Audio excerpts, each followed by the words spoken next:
100 milliliter, please.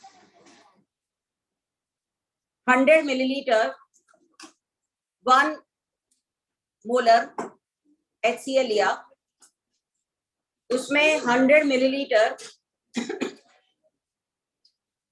1 molar NaOH डाला। बातें नहीं प्लीज। न्यूट्रलाइजेशन हुआ,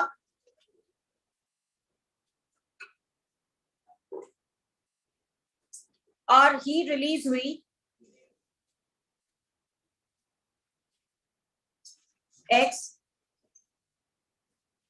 और इसका डेल्टा T, हीट रिलीज छोड़िए, इसका डेल्टा T X हो गया। क्यों इंक्रीज हुआ टेम्परेचर? क्योंकि न्यूट्रलाइजेशन एक्सोथर्मिक प्रोसेस है। जैसे ही हमने एसिड में बेस डाला, हीट रिलीज हुई और उससे पूरे सिस्टम का टेम्परेचर इंक्रीज हुआ बाय X, राइट? पहला एक्सपेरिमेंट था ये। दूसरी बार हमने 100 की जगह 200 मिलीलीटर 1 मोलर HCl लिया, इसमें 200 मिलीलीटर 1 मोलर NaOH डाला, फिर से न्यूट्रलाइजेशन हुआ, फिर से टेम्परेचर इंक्रीज हुआ। ये टेम्परेचर कितना इंक्रीज होगा X के रेफरेंस में बताइए? X से ज्यादा, X से कम, या क्या? एक सेकेंड, क्वेश्चन समझ में आया कि हम 100 मिलीलीटर 1 मोलर HCl में 100 मिलीलीटर 1 मोलर NaOH डाल रहे हैं, न्यूट्रलाइजेशन हो रहा है और हीट रिलीज हो रही है, और उससे टेम्परेचर इंक्रीज होकर X टेम्परेचर इंक्रीज हुआ, डेल्टा T इज X। अगर हम यही एक्सपेरिमेंट 200 मिलीलीटर HCl और 200 मिलीलीटर NaOH से करवाते तो चेंज इन टेम्परेचर कितना होता? कम या ज्यादा? सेम कैसे बताया तुमने? किसी ने बोला ना इधर से सेम।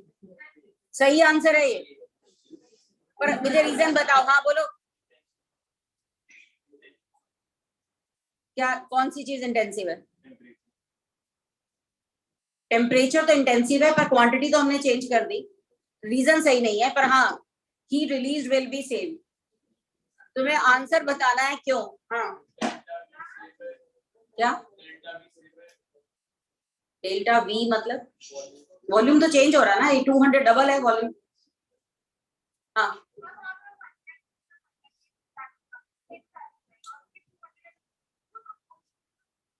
वो क्यों है, वही तो पूछ रही हूँ।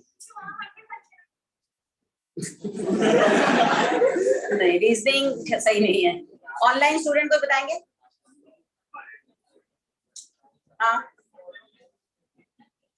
इधर पहले में मोल्स कितने यूज हो रहे हैं? 100 मिलीमोल्स। हाँ एक मिनट, इधर भी 100 मिलीमोल यूज हो रहे हैं, सेकंड वाले में 200 मिलीमोल पार्टिसिपेट कर रहे हैं। हाँ बोलो। सो वॉल्यूम तो डबल का रखा। हाँ तो उससे क्या होगा?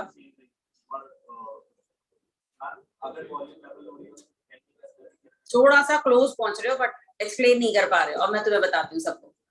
सुनिए ध्यान से। तुम्हें पता है Q is heat capacity delta T, so delta T will be Q by heat capacity. ठीक है, जब हमने इसका वॉल्यूम डबल कर दिया तो मोल्स, मिलीमोल्स भी डबल हो गए। अगर तुम्हें पता है ये एक एक्सटेंसिव प्रॉपर्टी है हीट, अगर मान लो 100 मिलीमोल जब यूज हो रहे थे तो एक कोई क्वांटिटी Q हीट रिलीज हो रही थी, तो अगर 200 मिलीमोल पार्टिसिपेट करेंगे तो जो Q है वो पहले से डबल नहीं हो जाएगी? Heat release will be double, but heat capacity भी तो डबल हो गई, क्वांटिटी भी तो डबल होगी, मास M पहले से डबल हो गया। तो जब हमने इसका डबल वॉल्यूम लेके न्यूट्रलाइजेशन करवाया, Q भी डबल हो गया और हीट कैपेसिटी भी डबल हो गई, डबल क्वांटिटी पार्टिसिपेट की और डबल हीट रिलीज हुई, तो उसका रेशियो तो सेम ही रहा ना। Change in temperature will be same because heat release is double as well as heat capacity is double. जो क्वांटिटी ऑफ हीट रिलीज है वो डबल होगी, वो जिस क्वांटिटी का टेम्परेचर इंक्रीज कर रही है वो भी तो डबल हो रही है। तो अगर क्वांटिटी ज्यादा है तो सारी की सारी हीट सारी उस डबल क्वांटिटी में यूज हो जाएगी, तो चेंज इन टेम्परेचर वही होगा जो पहले वाला। समझ में आया? तो उसका रीजन लिख लीजिए, that delta T will be same because change in heat released and change in heat capacity is same. Change in heat and change in heat capacity will be by same magnitude. Change in heat released and change in heat capacity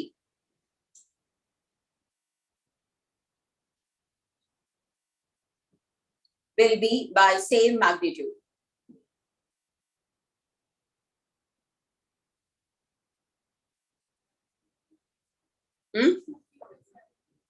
ये 200 millilitre quantity ले ली तो millimoles double हो गए ना, इसके भी millimoles double हो गए। अब न्यूट्रलाइजेशन में डबल मिलीमोल्स न्यूट्रलाइज हो रहे हैं, तो heat release will be double, but वो क्वांटिटी भी डबल होगी जिसको इसने टेम्परेचर इंक्रीज करना है, तो हीट रिलीज भी डबल हो गई, क्वांटिटी भी डबल होगी, change in temperature is again it will be same. ठीक है, बट अगर ये कुछ ऐसे होता, देखिए जरा आगे, अनइक्वल वॉल्यूम हम मिक्स कर रहे होते, मान लो ये 100 मिलीलीटर और ये 150 मिलीलीटर, न्यूट्रलाइजेशन में तो अब भी 100 ही पार्टिसिपेट कर रहा होता है ना, इसके 100 मिलीमोल इसके 100 मिलीमोल से ही पार्टिसिपेट करेंगे, तो Q तो वही रहा, पर हीट कैपेसिटी 100 प्लस 150, ये 200 मिलीलीटर था, जबकि इसका वॉल्यूम कितना हो गया 250, तो हीट कैपेसिटी ज्यादा हो गई और हीट रिलीज तो उतनी ही है, तो इस केस में delta T will be less than X। जब भी अनइक्वल अमाउंट मिक्स होते हैं एसिड और बेस के, चेंज इन टेम्परेचर उतना नहीं होता, अब टेम्परेचर उतना राइज नहीं होगा जितना पहले हुआ। Reason, quantity of heat release से ज्यादा क्या हो गई, हीट कैपेसिटी। तो अनइक्वल वॉल्यूम ऑफ एसिड और बेस मिक्स करने पर टेम्परेचर सबसे कम इंक्रीज होगा। ये पॉइंट क्लियर हुआ? ऐसा एक क्वेश्चन तुम्हारे इसमें असाइनमेंट में था कैलोरीमेट्री वाले में, आई थिंक ये क्वेश्चन था कुछ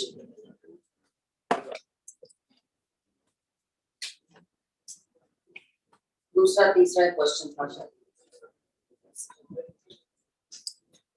ऑब्जेक्टिव एक्सरसाइज में थर्मोडायनेमिक्स की कैलोरीमेट्री वाला जो है ना, 30 क्वेश्चन नंबर आई थिंक क्या था,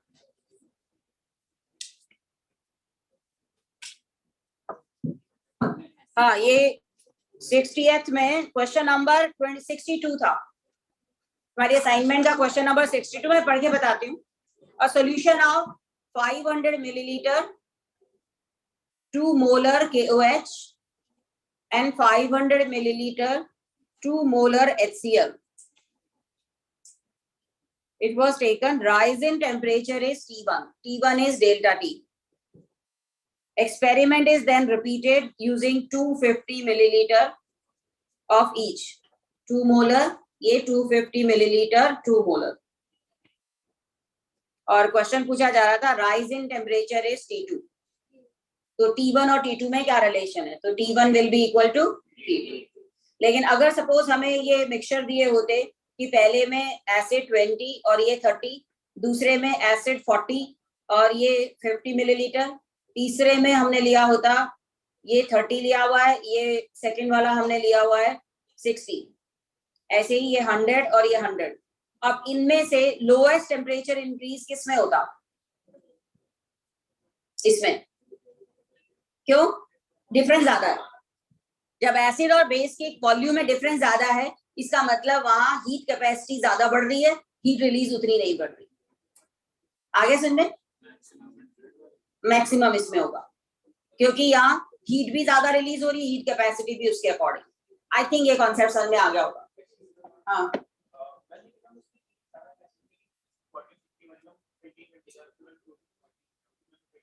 अगर हम क्वांटिटी 3 टाइम्स कर रहे हैं, 3 टाइम्स न्यूट्रलाइजेशन कर रहे हैं, तो Q विल बी 3 टाइम्स, अगर उसके उसमें जो वॉल्यूम है वो भी 3 टाइम्स इंक्रीज हो गया, तो रेशियो तो वही रहा ना।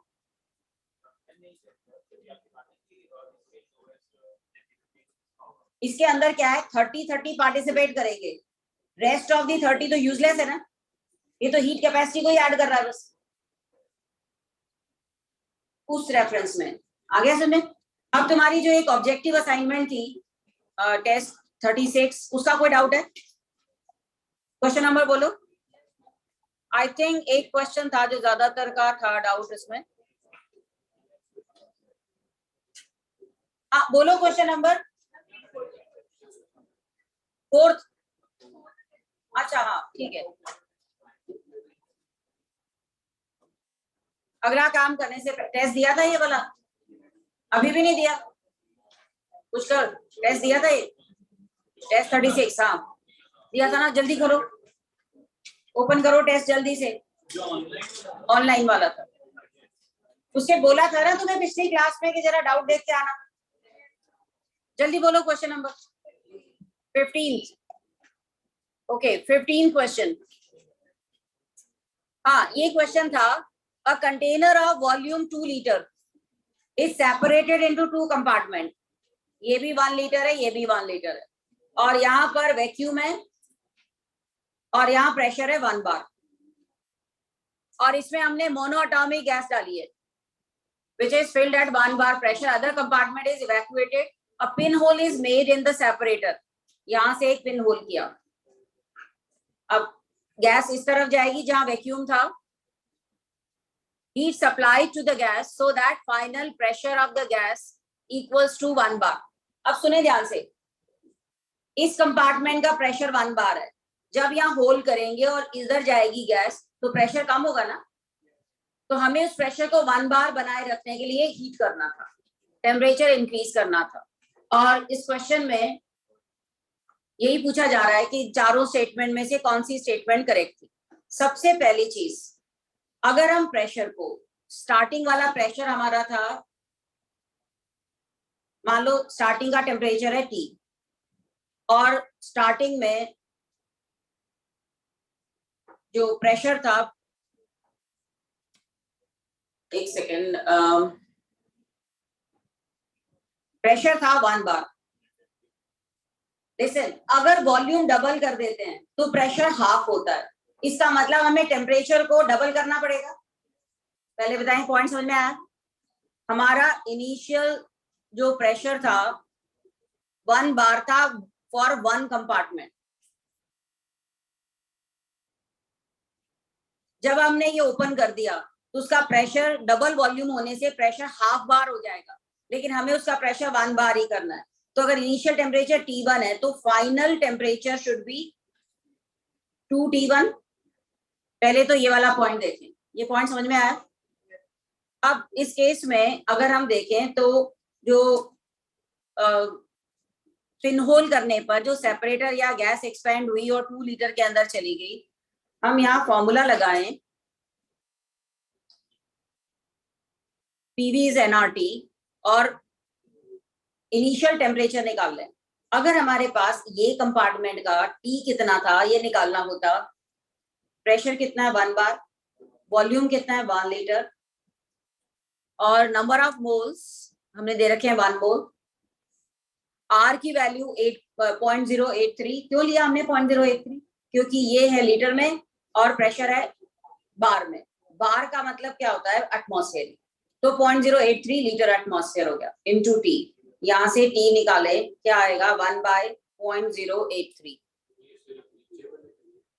हाँ नीचे वाले कंटेनर का जो नोन था उसका टेम्परेचर T1 हमने निकाल लिया, ओरिजिनल टेम्परेचर, और ये टेम्परेचर आता है 12.05 केल्विन।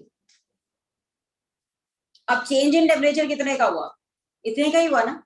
शुरू का टेम्परेचर इतना था, फाइनल टेम्परेचर इसे डबल हो गया, तो what will be delta T? 12.05 kelvin. मुझे बताओ ये चीज समझ में आई? अब टेम्परेचर अगर इतना इंक्रीज हुआ तो इसकी इंटरनल एनर्जी कितनी इंक्रीज हुई? It is NCV delta T। अब इस क्वेश्चन में हमें गैस दे रखी थी मोनोएटॉमिक गैस। तुम्हें पता है मोनोएटॉमिक गैस की CV क्या होती है? 3/2R, और डेल्टा T कितना है? 12.05। यहां से डेल्टा U आ जाएगा।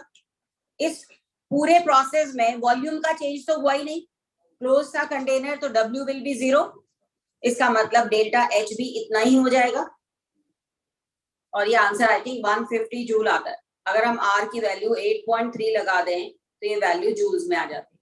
ये क्वेश्चन थोड़ा सा गैस लॉस, थोड़ा थर्मोडायनामिक्स पर बेस्ड था। समझ में आई? एक क्लोज कंटेनर था ओरिजिनली, वो क्लोज 2 कंपार्टमेंट में हमने उसको डिवाइड किया।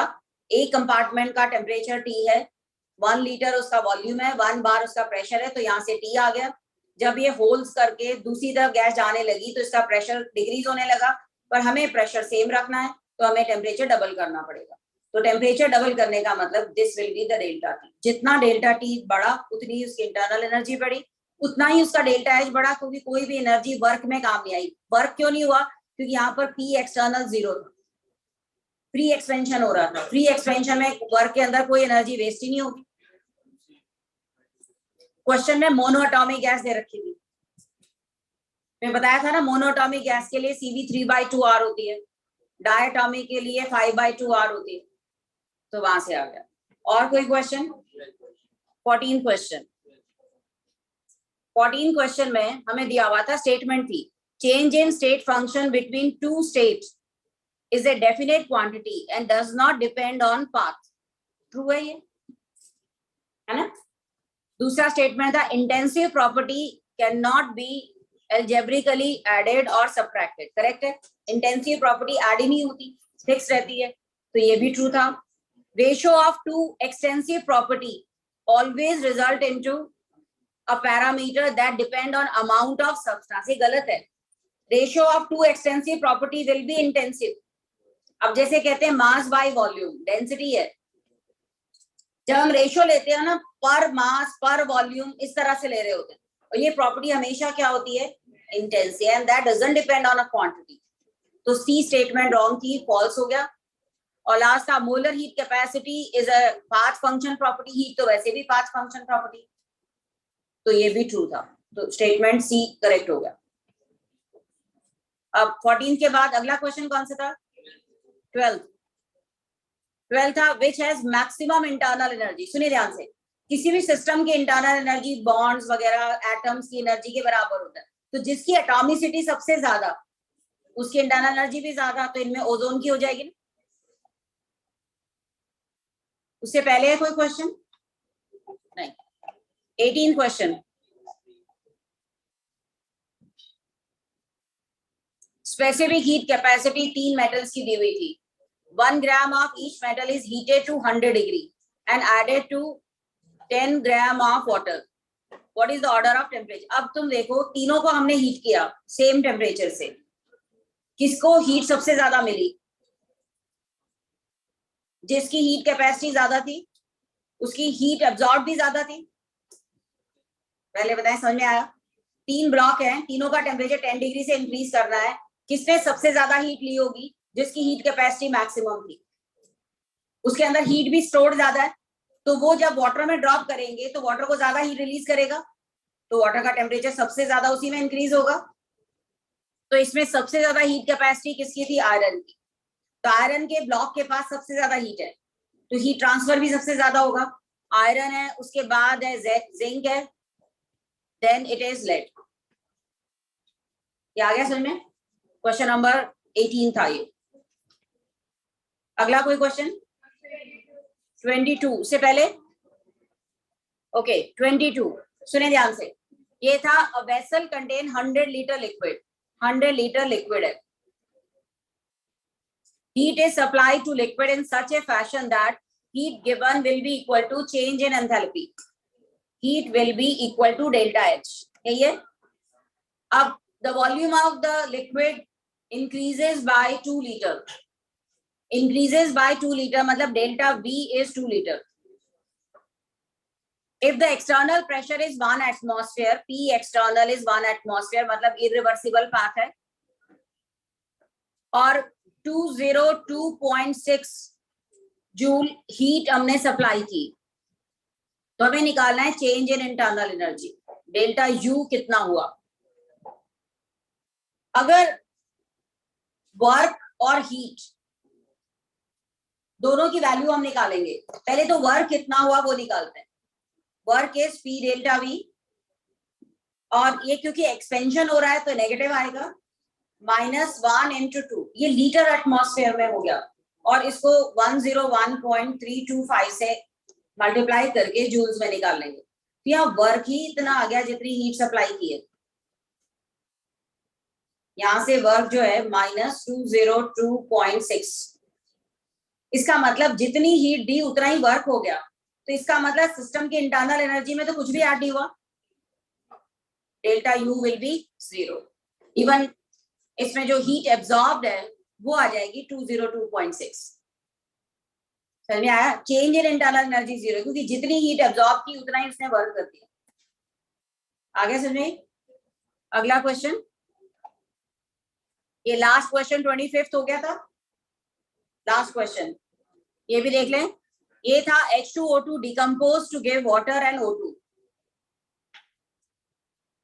और इसमें था हमने ये लिया है 0.132 मोल। अगर इतने मोल H2O2 लिया है तो ऑक्सीजन कितने मोल बनी होगी? इतने, और ये गैसियस मोल है, और यही डेल्टा Ng है, क्योंकि ये दोनों तो लिक्विड है। हमारे पास डेल्टा Ng आ गया और हमें निकालना था वर्क डन। तो बस डेल्टा NgRT 0.132/2, और आंसर हमें जूल्स में निकालना है, तो ये 8.3, और T टेम्परेचर 25 डिग्री दिया हुआ था, तो 298। एक्सपेंशन है तो ये वर्क का साइन क्या लेंगे हम? नेगेटिव। ये असाइनमेंट हो गई। अब लास्ट क्लास में तुम्हें एक एंथैल्पी की असाइनमेंट मिली थी, वो बाद में करना, पहले हम आज पूरा खत्म कर लें एंथैल्पी को। मुझे बताओ कैलोरीमेट्री। हाँ बोलो।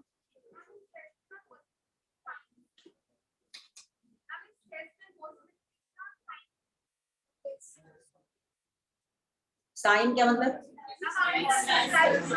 एक बोलो, सुनाई नहीं दे रहा मुझे। हाँ अच्छा, अब पता चल गया। तो उसको जहां क्वेश्चन गलत हुआ ना उसकी स्टेटमेंट दोबारा से पढ़ो, फिर देखो कि साइन में तुमने क्या सोचा था, होना क्या चाहिए था। एक बार एंथैल्पी का हो जाए, फिर उसके बाद मैं इसके और क्वेश्चंस करवाऊंगी। सो लिसन, अगली क्लास में जो कैलोरीमेट्री के क्वेश्चंस, बातें बंद करें प्लीज। कैलोरीमेट्री के क्वेश्चन जो तुम्हारी बुकलेट में दिए हुए ना, और एंथैल्पी के क्वेश्चन है, करके लाना। तो एक बार एंथैल्पी के बारे में हम करते हैं कि एंथैल्पी किन चीजों पे डिपेंड करती है। अब तक जितना पढ़ा है वो क्या बताता है? द एंथैल्पी डिपेंड ऑन, सबसे पहले क्वांटिटी पे डिपेंड करती है क्योंकि एक्सटेंसिव प्रॉपर्टी है। दूसरा, it depend on physical state. Enthalpy depend on physical state. जैसे कि तुम कहते हो delta HF of liquid water, तो तुम्हारी इक्वेशन क्या होगी? H2 plus half O2 gives H2O liquid. लेकिन अगर तुम्हें लिखना है delta HF of gaseous water, तो एक स्टेप और आगे हो जाएगा, और इस स्टेप में कौन सी हीट इन्वॉल्व होगी? Delta H of vaporisation. पहला स्टेप हो गया delta HF of liquid water plus delta H vaporisation of water. तो इसका मतलब फिजिकल स्टेट पे डिपेंड कर रही है enthalpy. Enthalpy of formation of liquid water is something else, gas की कुछ और होगी, सॉलिड की कुछ और होगी। तीसरा, कुछ कल अब तुम बात कर रहे हो, तीसरा है एलोट्रॉप। कार्बन ग्रेफाइट लें तो कुछ और आएगी, डायमंड लें कुछ और आएगी, सल्फर रोम्बिक लें तो कोई और वैल्यू होगी, सल्फर मोनोक्लिनिक लें तो कुछ और होगी। तो हमेशा एक थर्मोकेमिकल रिएक्शन लिखते हुए हमें मेंशन करना चाहिए, अगर कोई एलिमेंट के कई एलोट्रॉप्स हैं तो हमें उस इक्वेशन में मेंशन करना चाहिए कि हम कौन सा एलोट्रॉप ले रहे हैं, ग्रेफाइट ले रहे हैं या डायमंड ले रहे हैं।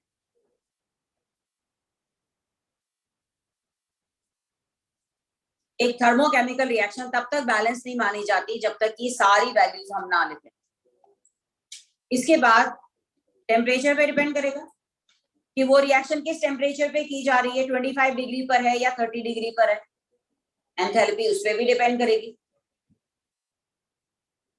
और प्रेशर तो एक इंपॉर्टेंट पार्ट है ही, तभी तो हम मेंशन करते हैं standard condition, standard enthalpy that is meant for 1 bar pressure. पर कोई और बार होता तो ये वैल्यू ही कुछ और होती।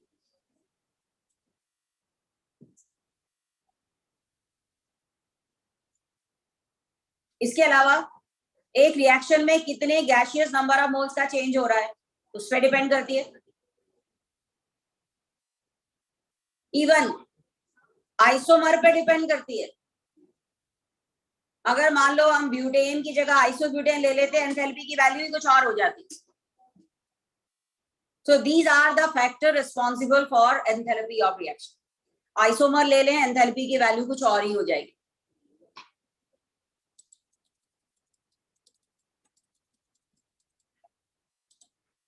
ये पॉइंट क्लियर हुए।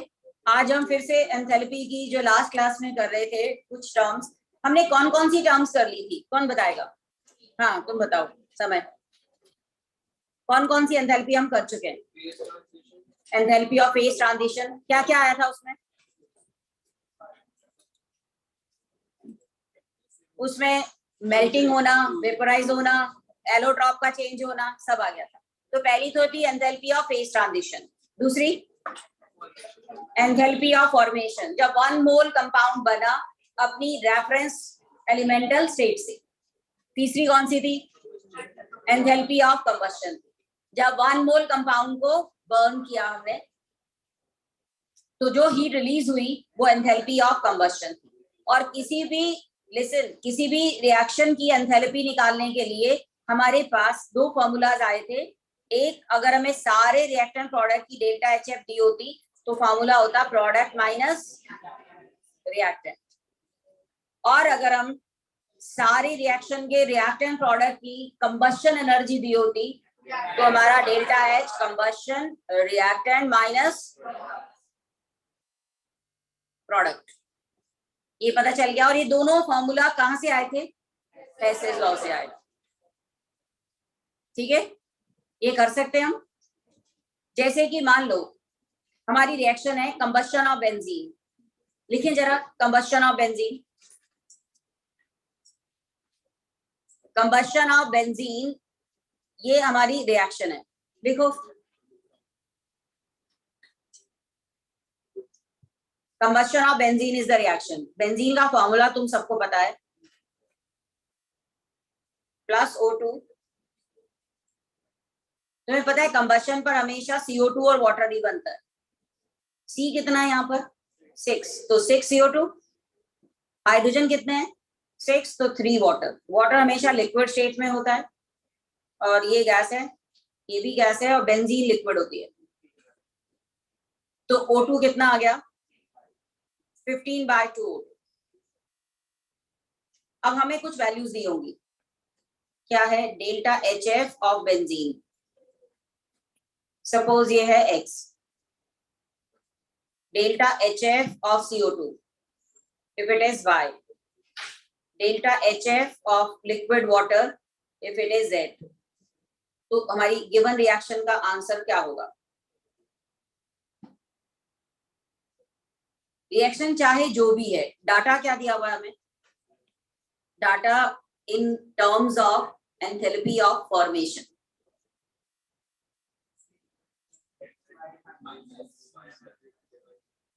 सो हमारी डेल्टा H ऑफ रिएक्शन जो कि कंबस्शन रिएक्शन है,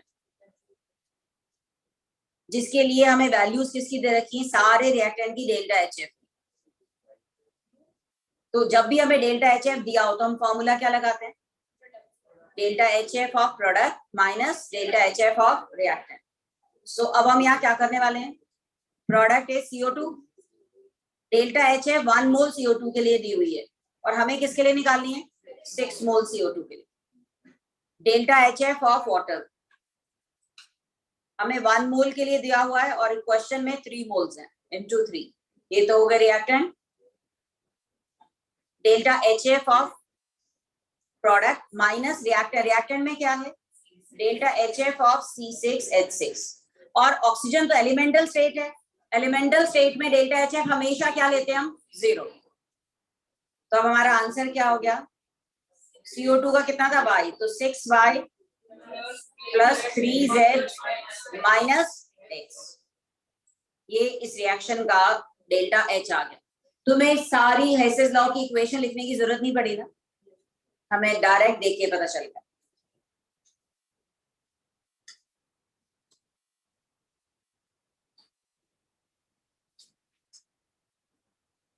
हाँ,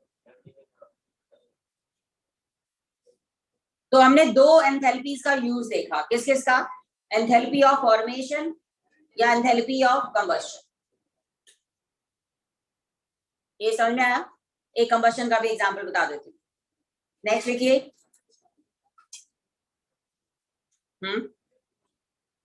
नेक्स्ट है हमारा रिएक्शन है डेल्टा HF ऑफ इथेन, ये हमें निकालना है।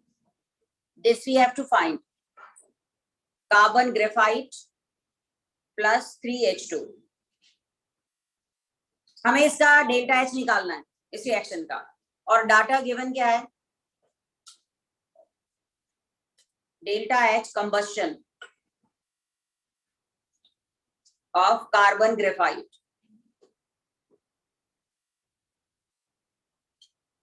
कंबशन रिएक्शन की साइन हमेशा नेगेटिव ही होते हैं, हमें यहाँ साइन के साथ दे रहा था। दूसरा हमें दिया हुआ है delta H combustion of H2, that is minus y। तीसरा delta H combustion of C2H6 minus Z। इस बार हमारी रिएक्शन है ये, ठीक है। डाटा दिया हुआ है किसका, कंबशन का, तो फॉर्मूला क्या लगेगा, रिएक्टेंट माइनस प्रोडक्ट। तो डेल्टा H जो कि गिवन रिएक्शन थी, रिएक्टेंट में कार्बन ग्रेफाइट है, तो 2 into delta HF, delta H combustion graphite plus 3 into delta H combustion of H2, ये reactant, minus delta H combustion of ethane.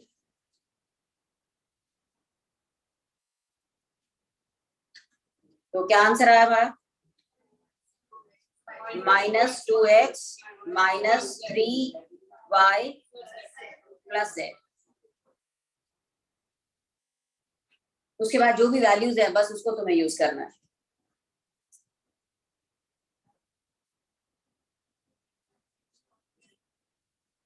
ये सारे डेल्टा H नॉट ही है, डेल्टा HF नॉट भी है ना, मतलब ये सारा कुछ हम स्टैंडर्ड स्टेट में करवा रहे हैं। अगर ये स्टैंडर्ड है तो ये भी स्टैंडर्ड ही होना चाहिए ना, तभी हमारे हेसेस लॉ लगेगा। कंडीशन सेम होनी चाहिए ना, इनिशियल और फाइनल स्टेट सेम है।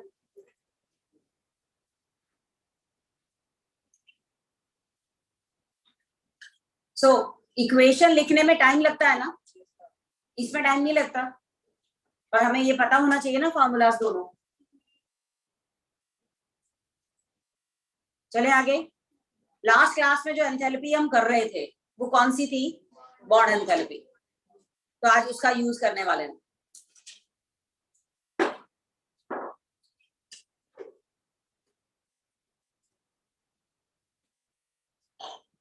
वैसे जब हमें किसी भी रिएक्शन का डेल्टा H निकालना हो तो हमारा रूल क्या होता है, दैट एनर्जी रिक्वायर्ड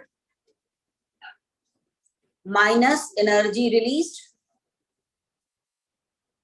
अगर एनर्जी रिलीज ज्यादा है तो साइन नेगेटिव आ जाएगा, एनर्जी रिक्वायर्ड ज्यादा है तो साइन पॉजिटिव आ जाएगा। तो अगर हमारे पास बॉन्ड एनर्जी का डाटा दिया हुआ है,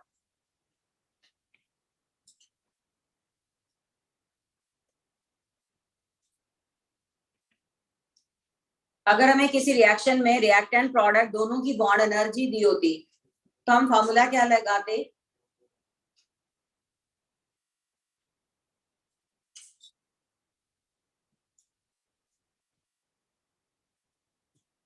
सुना ध्यान से।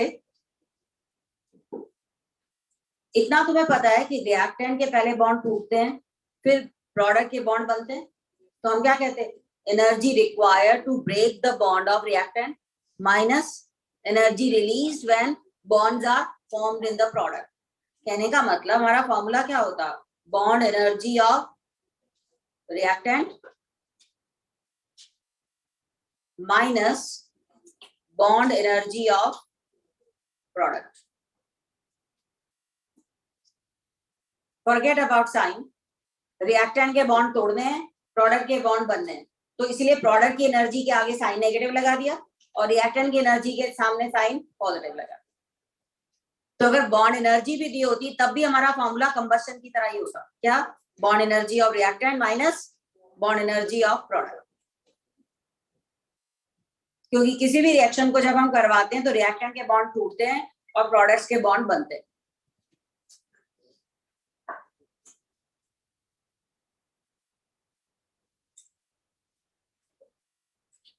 जैसे कि एक क्वेश्चन लिखिए.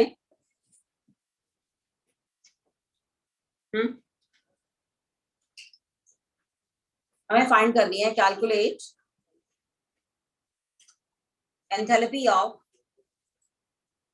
formation of HCl if bond enthalpy of H2 is 435 kilojoule, chlorine is 243 kilojoule and HCl is 431 kilojoule. Hydrogen का बॉन्ड बहुत स्ट्रॉन्गर होता है, छोटा होता है ना. हमें बॉन्ड एंथैल्पी दी हुई है. सबसे पहले हमारी टारगेट इक्वेशन क्या है? डेल्टा HF HCl का मतलब जब 1 मोल HCl को प्रिपेयर किया किससे? Half H2 plus half Cl2 से.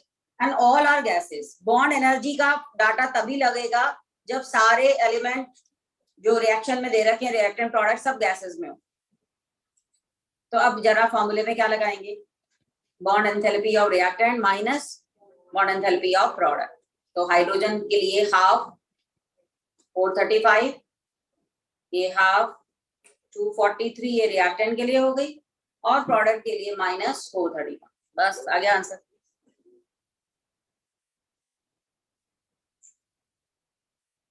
अभी मैं हेसेल लॉ से भी बताती हूँ, तो मैं यही फॉर्मूला आने वाला.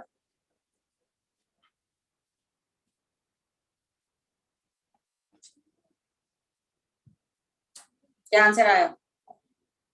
-92.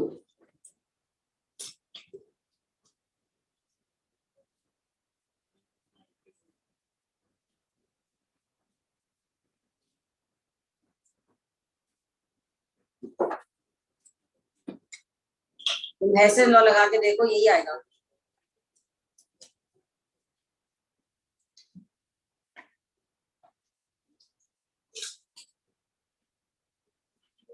एक मिनट, ये आंसर आ गया सबका -92. अब एक बार हेसेल लॉ से कंफर्म कर लेते हैं इसको प्लीज. हमें H2 की बॉन्ड एंथैल्पी दी है, इसका मतलब इस रिएक्शन की एंथैल्पी, सॉरी H2 से 2H. क्लोरीन की बॉन्ड एंथैल्पी Cl2 से 2Cl गैस. HCl की बॉन्ड एंथैल्पी का मतलब H प्लस Cl गैस. ये तीनों बातें नहीं प्लीज, इन तीनों वैल्यूज का मतलब यही इक्वेशन है ना.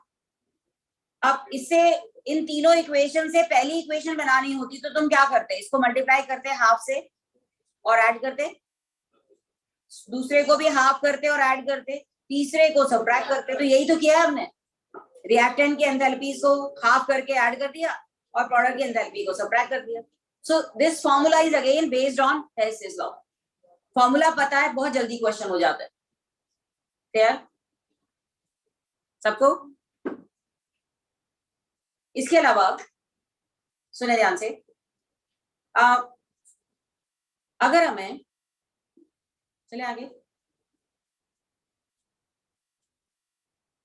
अगर हमें फॉर्मूला दिया हुआ हो, स्ट्रक्चर पता हो कंपाउंड का, तो हम बॉन्ड एंथैल्पी की वैल्यू इजीली बता सकते हैं. जैसे कि ये नोट कर लिया ना सबने? जैसे कि अगर हमें दिया होता CH3COOH, इसकी बॉन्ड एंथैल्पी कौन कौन से बॉन्ड को तोड़ने वाली एंथैल्पी के बराबर होती? स्ट्रक्चर सामने इधर पुष्कर, ये है ना हमारे सामने एसिडिक एसिड का फॉर्मूला। वैसे ही लिक्विड होता है, पर बॉन्ड एंथैल्पी में ये क्या होना चाहिए? गैस। बॉन्ड एंथैल्पी इसके गैसियस स्टेट के बॉन्ड तोड़ने की एनर्जी है। मतलब किसकी? कितने CH बॉन्ड है? Bond energy of CH bond into 3 plus एक CC सिंगल बॉन्ड है, ये CC single bond plus bond energy of C double bond O, फिर bond energy of CO single bond plus bond energy of OH। इन सब को add कर देते तो हमें इसकी बॉन्ड एंथैल्पी मिल जाती। मतलब कौन सी इक्वेशन की एनर्जी? जब ये पूरे बॉन्ड ब्रेक हुए इसके गैसियस स्टेट से और क्या बना? 2 carbon gas plus oxygen gas. कितने ऑक्सीजन है? 2 ऑक्सीजन। और हाइड्रोजन कितने? 4 हाइड्रोजन गैस। 3 और 1 4 ही है ना। इस पूरे प्रोसेस की जो एनर्जी है वो इसके बराबर है। आया समझ में? इस प्रोसेस का मतलब क्या है? This is the bond enthalpy of ethanoic acid, acetic acid. एक गैसियस कंपाउंड के सारे बॉन्ड ब्रेक करके गैसियस एटम में चेंज करने की एनर्जी को हम क्या कहते हैं? उसकी बॉन्ड एंथैल्पी।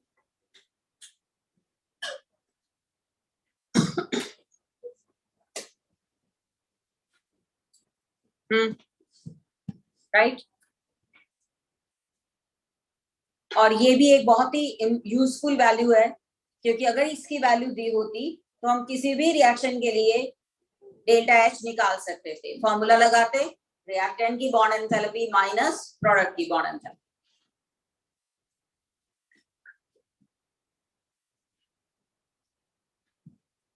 राइट। अगली एंथैल्पी है, एक तरह से जो मैं वैल्यूज बता रही हूँ किसी भी रिएक्शन को एड्रेस करने का एक तरीका है। हाँ, अगर हमें लिखा होता ना बॉन्ड एंथैल्पी, हम इमीडिएट दिमाग में वो रिएक्शन आ जाती है कि हम कौन सी रिएक्शन के बारे में बात कर रहे हैं।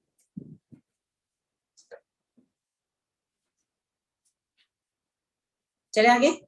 अगली है enthalpy of atomisation. Enthalpy of atomisation, इसमें क्या है?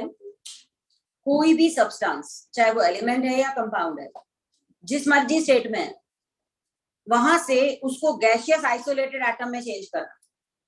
It is the energy required to convert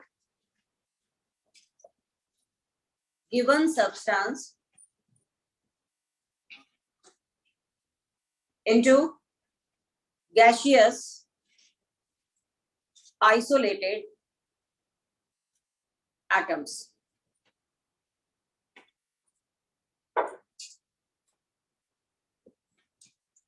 इसमें वो गैस का होना जरूरी नहीं है, जिस भी फॉर्म में है वो। जैसे आयरन है, सॉलिड से आयरन गैस, इसको हम कहेंगे आयरन की एंथैल्पी ऑफ एटोमाइजेशन। वैसे इसका एक नाम और भी है, enthalpy of sublimation. So either enthalpy of sublimation और एंथैल्पी ऑफ atomization.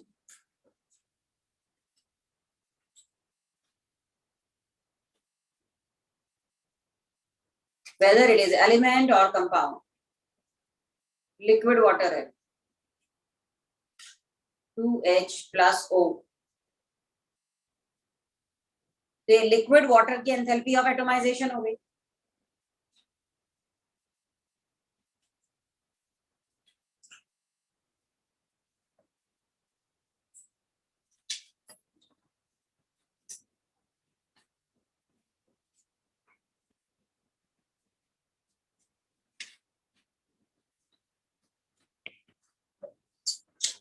ये जो रेड में मैंने लिखा है मीथेन के लिए, इसका एक नाम और क्या है?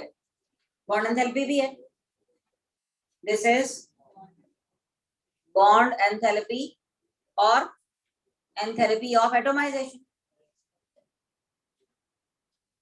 तो एटोमाइजेशन में गैस एसेंशियल नहीं है रिएक्टेंट के लिए। कोई भी जिस भी स्टेट में है वहां से गैसियस आइसोलेटेड एटम में ले जाने के लिए जितनी एनर्जी देनी पड़ी उसको हम उस सिस्टम की एंथैल्पी ऑफ एटोमाइजेशन कहते हैं।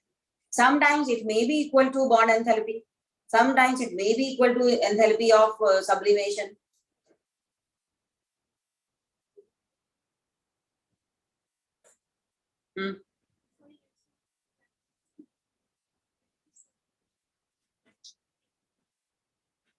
हाँ बिल्कुल कह सकते हैं। अब जैसे H2 है, इसकी एंथैल्पी ऑफ एटोमाइजेशन इसकी बॉन्ड एंथैल्पी है,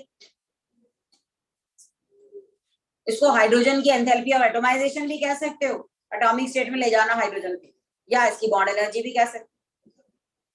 तब सब्लिमेशन के बराबर नहीं है। जिस फॉर्म में भी वो है उससे, जैसे कि मान लो ब्रोमीन है, लिक्विड है, और ब्रोमीन लिक्विड है और यहां से ब्रोमीन हम गैस में ले जा रहे हैं। अब इसको सब्लिमेशन नहीं कहेंगे, ना ही वेपोराइजेशन कहेंगे क्योंकि बॉन्ड भी टूट गया है, पर बॉन्ड एनर्जी भी नहीं कहेंगे क्योंकि ये लिक्विड है। तो फिर हम उसको क्या कहेंगे? एटोमाइजेशन।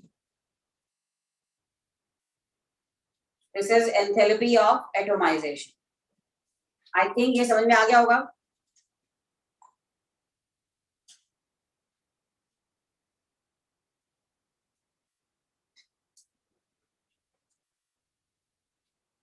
अगली टर्म,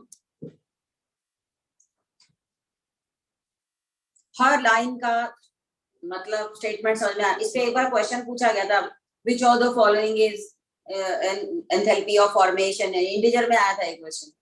तो उसमें सिर्फ यही चेक करना था कि किसमें रेफरेंस एलिमेंटल स्टेट दे रखी है, या इनमें से कितनी इक्वेशन है जो बॉन्ड एंथैल्पी के लिए। तो तुम्हें ये डेफिनेशन पता होना चाहिए थी। अगली एंथैल्पी जो हमने बॉन्डिंग में भी की थी, उसमें शायद पीरियोडिक में भी की होगी, लैटिस एनर्जी। तो नेक्स्ट है lattice enthalpy.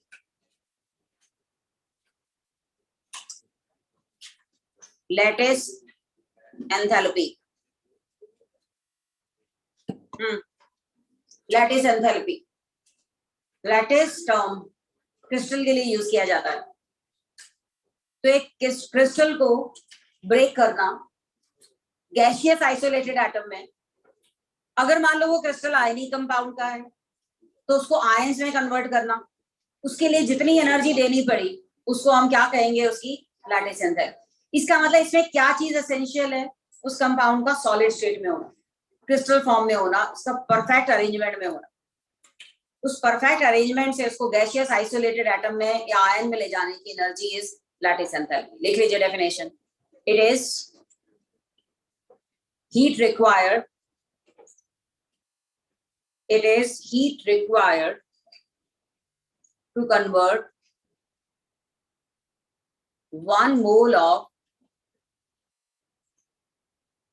idhar 1 mole of crystal lattice, energy required to convert 1 mole of crystal lattice to gaseous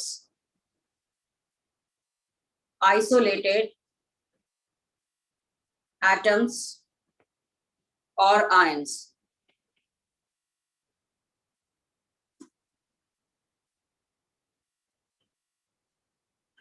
जैसे कि अगर हम कहें NaCl की लैटिस एनर्जी, तो NaCl में हीट दी हमने सॉलिड NaCl में, और इससे हमने sodium ion gaseous, chloride ion gaseous बनाया। तो ये जो हीट है इसको हम क्या कहेंगे? उसकी lattice enthalpy.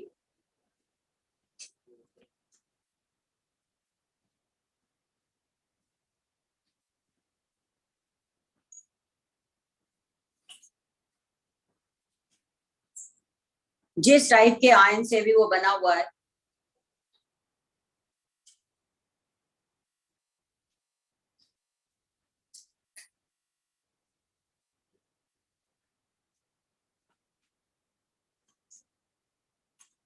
Enthalpy of atomisation normally covalent lattice के लिए यूज की जाती है।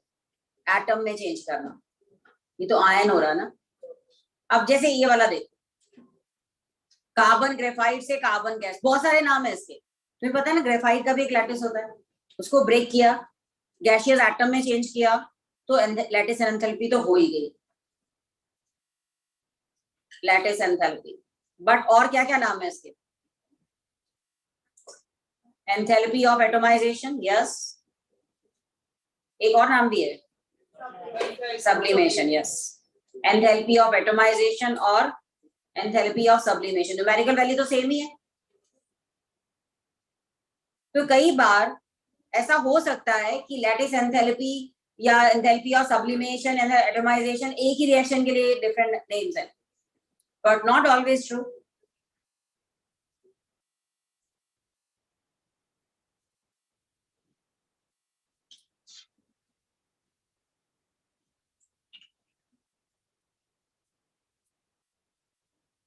Lattice enthalpy, energy required to break 1 mole of crystal lattice to gaseous isolated atom. अगर इसका रिवर्स होता तो एनर्जी रिलीज होती, कहते हैं उसको भी लैटिस एनर्जी, लैटिस एंथैल्पी कह सकते थे। तो एक और डेफिनेशन लैटिस एंथैल्पी की क्या हुई? When 1 mole of crystal lattice is formed, energy released when 1 mole of crystal lattice is formed from its gaseous isolated atoms or ions. देख लीजिए दूसरी डेफिनेशन। तो साइन देखो, अगर लैटिस एनर्जी के सामने साइन पॉजिटिव है, इसका मतलब ये एनर्जी रिक्वायर्ड की बात हो रही है, नेगेटिव है तो एनर्जी रिलीज की बात हो रही है। Second definition, it is heat released when 1 mole of crystal lattice is formed from gaseous isolated atoms or ions. If it is heat released when 1 mole crystal lattice is formed from gaseous isolated atoms or ions. जैसे कि अगर हम कहते हैं 2 chloride gas plus calcium ion gas gives CaCl2 solid plus heat release हुई, तो इस heat को भी हम क्या कहेंगे? लैटिस एनर्जी, पर इसमें साइन क्या जाएगा? नेगेटिव।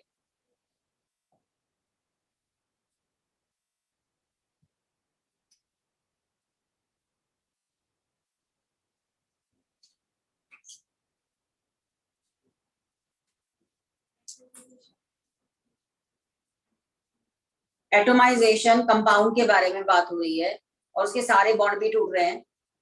सब्लिमेशन में बॉन्ड नहीं टूटते, आयोडीन सॉलिड है तो I2 गैस में चेंज हो रहा है, वो सब्लिमेशन। अब लैटिस एनर्जी को एक्सपेरिमेंटली निकालने के लिए, ये अदरवाइज में प्रोसेस करवाना बहुत डिफिकल्ट है, chloride ion gas, calcium ion +2, वो भी आयन को गैसियस स्टेट में ले जाना, तो इसमें हेसिस लॉ को यूज करते हैं और एक साइकिल सा बनता है जिसको कहते हैं बॉर्न-हेबर साइकिल। ये तुम्हारी बॉन्डिंग में भी, ये रेफरेंस एनसीईआरटी में दिया हुआ है, तो जरा लिखिए बॉर्न-हेबर साइकिल क्या है।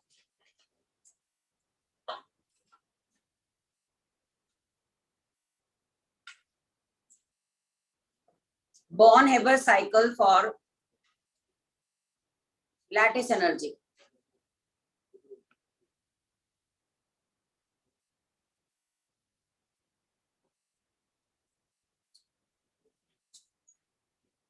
मान लीजिए ये sodium ion gas, chloride ion gas, यहां से हम NaCl सॉलिड बना रहे हैं और इसमें जो एनर्जी क्या होगी? रिलीज या एब्जॉर्ब?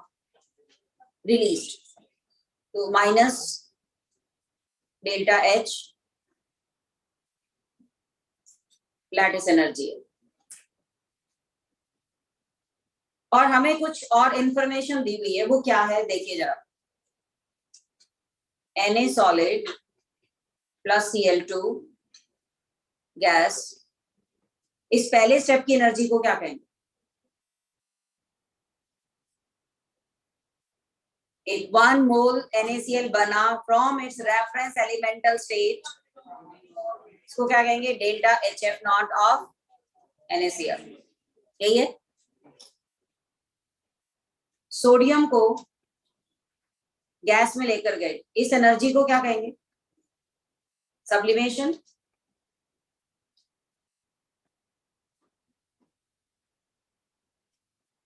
डेल्टा है सब्लिमेशन या एटमाइजेशन। इसको क्या कहेंगे सेकेंड स्टेप को, सोडियम गैस से सोडियम आयन, आयनाइजेशन एनर्जी, एक गैसियस एटम का इलेक्ट्रॉन निकाल के कैटायन बनना, इस एनर्जी को क्या कहेंगे, आयनाइजेशन एनर्जी। ये भी पॉजिटिव है, ये भी पॉजिटिव है। डेल्टा HF तो जो भी है। अब हाफ क्लोरीन गैस से Cl गैस, अब इसको बताओ क्या कहेंगे,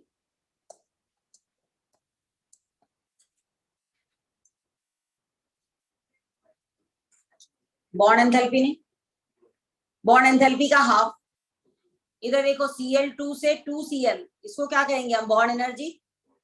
एक बॉन्ड तोड़ के गैसियस एटम बनना, और यहाँ पर हाफ Cl2 का कर रहे हैं, तो ये क्या हो जाएगा, half into bond dissociation energy या बॉन्ड एंथैल्पी।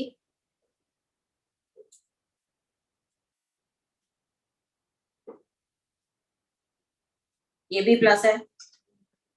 अगले स्टेप की एनर्जी को क्या कहेंगे, नहीं, Cl गैस एक इलेक्ट्रॉन लेके Cl नेगेटिव में चेंज हो रहा है, electron affinity, electron gain enthalpy, याद आया, ये इलेक्ट्रॉन अफिनिटी। और ये प्रोसेस भी एक्सोथर्मिक होती है। जब पहला इलेक्ट्रॉन ऐड होता है तो हीट रिलीज होती है ना।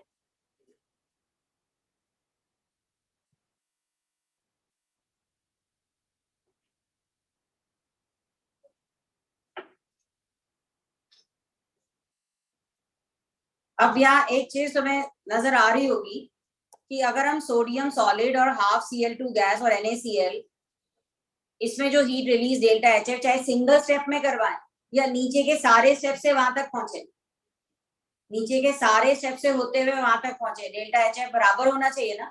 तो एक तरह से डेल्टा HF को क्या कह सकते थे, delta H sublimation plus ionisation energy plus half of bond energy of Cl2 plus electron affinity with sign use करना है इसको, electron affinity plus lattice energy,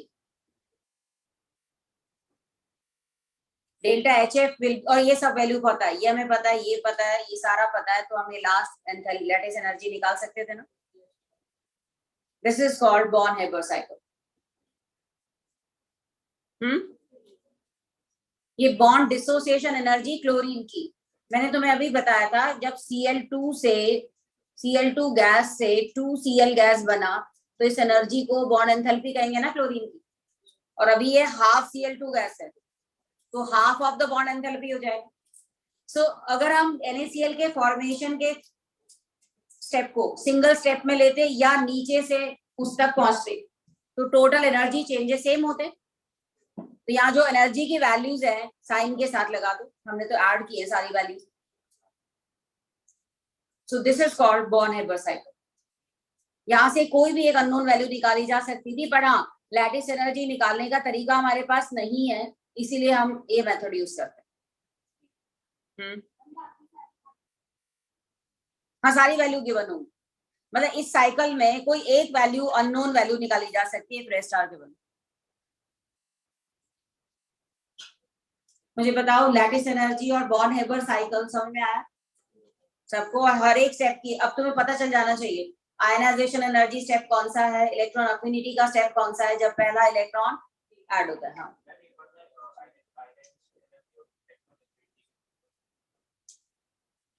हाँ जी, ये हो गया। अब जैसे देखिए इधर अगला स्टेप मैं बता रही हूँ, ये लिखिए सबने,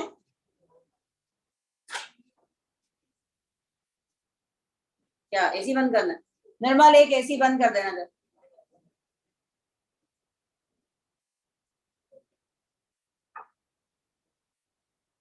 ये साइकिल ड्रॉ करने के लिए भी आ जाता है स्कूल एग्जाम में, NaCl के लिए ये बॉर्न-हेबर साइकिल बनाए तो ये स्टेप्स आने चाहिए। बताती हूँ लिसन, इधर देखिए, कैल्शियम सॉलिड है और यहां से कैल्शियम +2 गैस में जाना है। कौन कौन से स्टेप्स इन्वॉल्व होंगे देखिए जरा। पहले कैल्शियम सॉलिड कैल्शियम गैस में गया, इसको हम कहेंगे डेल्टा H एटोमाइजेशन या सब्लिमेशन या लैटिस एनर्जी, कुछ भी कह सकते हैं ना। दूसरा, calcium gas when it lose 1 electron, first electron, और कैल्शियम +1 बना, इसको फर्स्ट आयनाइजेशन एनर्जी कहेंगे। फिर कैल्शियम आयन ने दूसरा इलेक्ट्रॉन लूज किया, तो ये सेकेंड आयनाइजेशन एनर्जी होगी। और ये अगर हम तीनों स्टेप्स को ऐड कर दें तो हमारे पास मेन इक्वेशन मिल जाएगी ना। ये देखो, ये कैंसल, ये कैंसल, हमारी पहली इक्वेशन, यहाँ 2 इलेक्ट्रॉन भी आएंगे सर। हो गया? हाँ, तो ये स्टेप समझ में आया।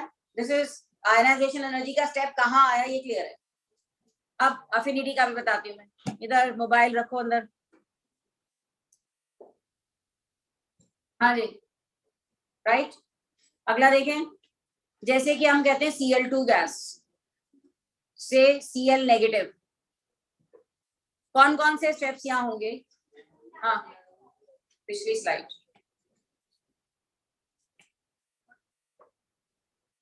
तुम्हें हर स्टेप का मीनिंग पता होना चाहिए। फर्स्ट स्टेप में कैल्शियम सॉलिड सीधा तो आयनिक इलेक्ट्रॉन ही लूज करता, गैसियस आइसोलेटेड एटम में से इलेक्ट्रॉन निकलने की एनर्जी को आयनाइजेशन एनर्जी कहते हैं। पहला इलेक्ट्रॉन निकलने वाले को फर्स्ट आयनाइजेशन एनर्जी, दूसरे वाले को सेकंड आयनाइजेशन एनर्जी।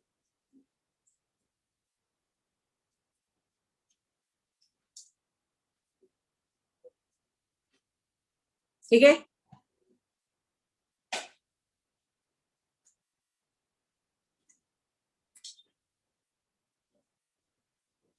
अब अफिनिटी की बारी आती है। क्लोरीन गैस से Cl नेगेटिव गैस, तो पहले क्लोरीन गैस का बॉन्ड ब्रेक हुआ,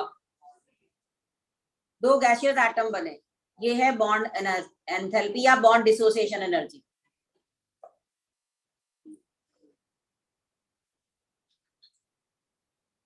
फिर Cl गैस जब एक इलेक्ट्रॉन लेगा, when an electron is added to gaseous isolated atom, heat released is electron gain enthalpy. Sorry, heat released is electron gain enthalpy.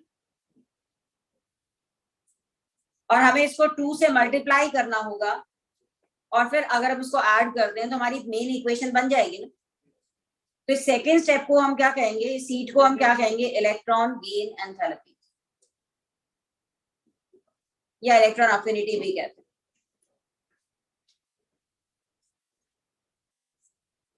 पहला electron add होने पर heat release होती है, पर दूसरा इलेक्ट्रॉन ऐड होने पर हीट एब्जॉर्ब होती है।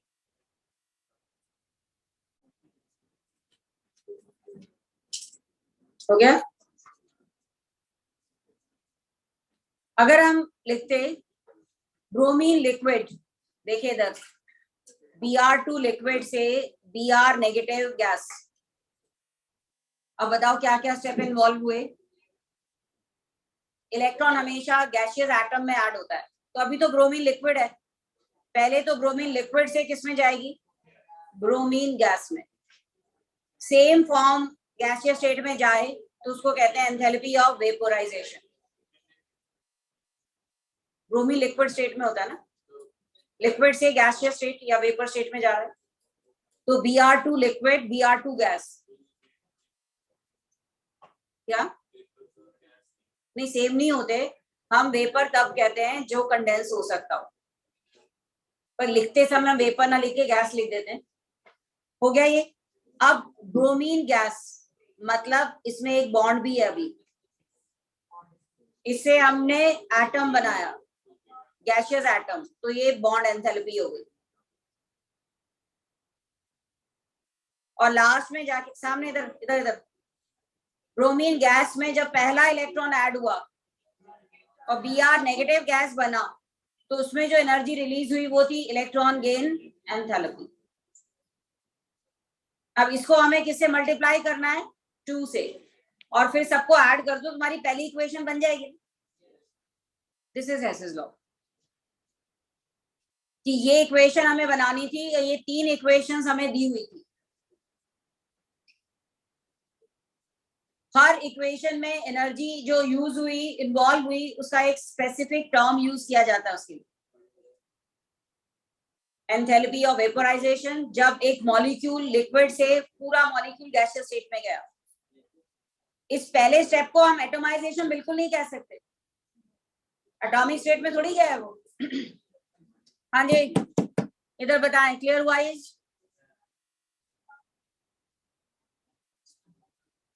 इंटू 2 किया, ये 2 ब्रोमीन एटम थे ना, उन दोनों ने जब इलेक्ट्रॉन लिया तो जो इलेक्ट्रॉन गेन एंथैल्पी है वो ट्वाइस हो जाएगी, क्योंकि इन तीनों को ऐड करके हमें पहला स्टेप मिलने वाला है।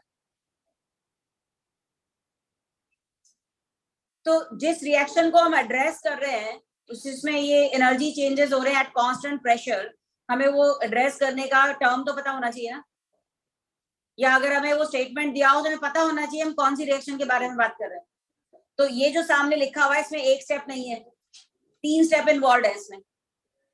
तो तीनों स्टेप की एनर्जीज को ऐड कर देंगे तो हमें पहला स्टेप मिल जाएगा। ये यहां तक समझ में आया? अगली एंथैल्पी की टर्म है, ये भी हमने पीरियोडिक में की थी, एंथैल्पी ऑफ हाइड्रेशन। याद है? जब 1 मोल आयन कंप्लीटली हाइड्रेटेड हुआ वाटर में, तो जो हीट रिलीज हुई, हाइड्रेशन हमेशा क्या होता है? एक्सोथर्मिक। ये यहां तक लिख लेना सबने। तो अगली लिखें, enthalpy of hydration. enthalpy of hydration, it is heat released। अगर हम इसके आगे स्टैंडर्ड लिख दें तो उसका मतलब क्या होता है? वही 1 बार। heat released when 1 mole of anhydrous compound, 1 mole anhydrous compound combines with required number of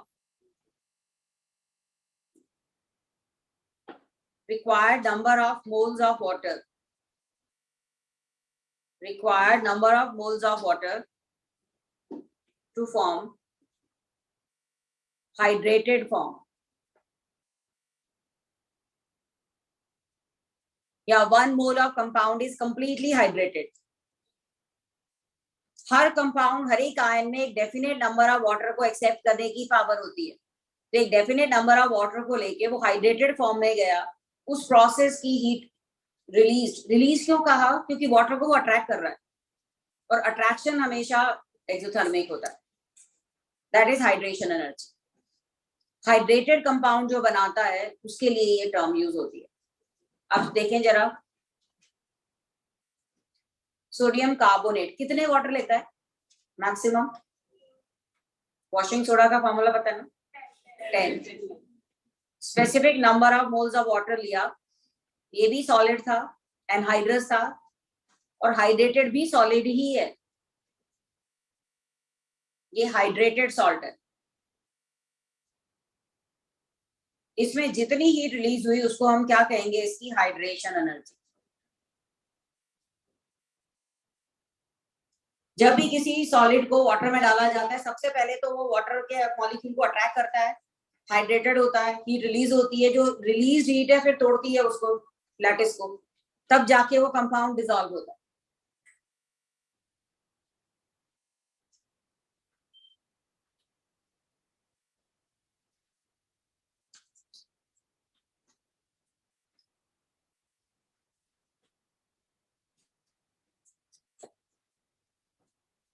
heat release when, ये बहुत बहुत इंपॉर्टेंट पार्ट है, इसको जरा ध्यान से सुनना, क्योंकि इसमें बहुत ज्यादा कंफ्यूजन होती है जब तुम इक्वेशन लिखते हो।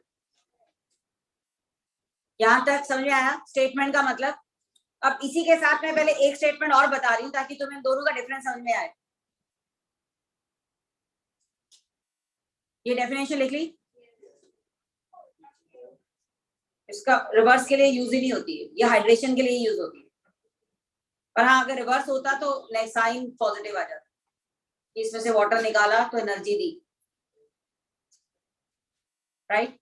अब अगर हम कहते हैं enthalpy of solution, enthalpy of solution,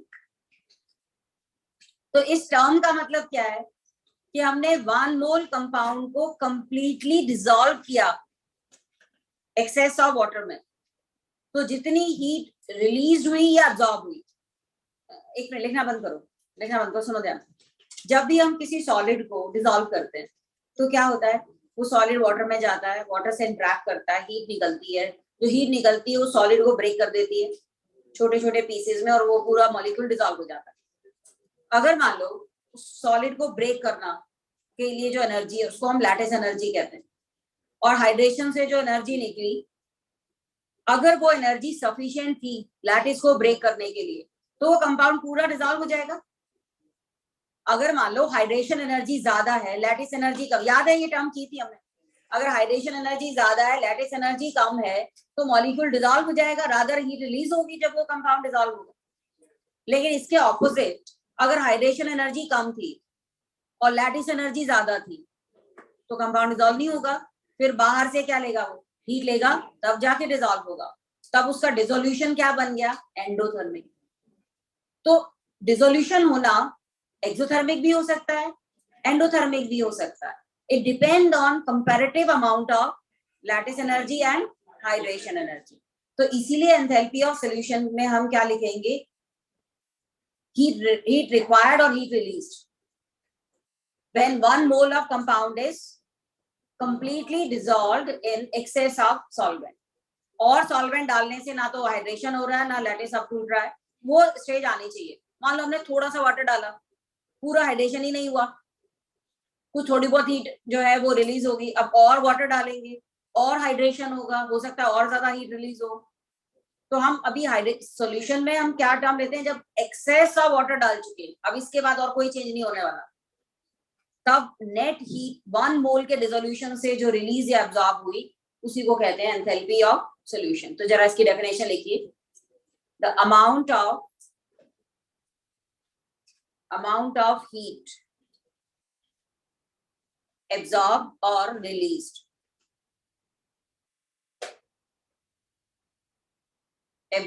or released when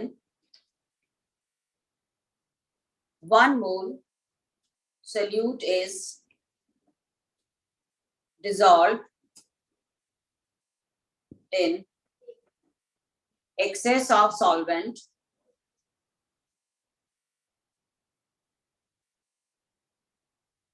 to form solution।